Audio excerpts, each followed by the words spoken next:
Blaze County, Mercer County, until 7 a.m.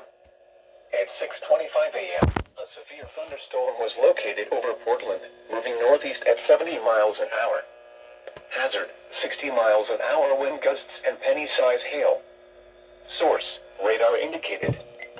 Impact, expect damage to trees and power lines. Locations impacted include New Weston, Wabash, Tama, Chickasaw, New Bremen, Fort Recovery, Rose Hill, Mariastein, New Knoxville, Neptune, Moulton, Coldwater, St. Mary's, Chattanooga, Kossuth, Salina, North Dayton, Mendon, Burkittsville, and Montezuma.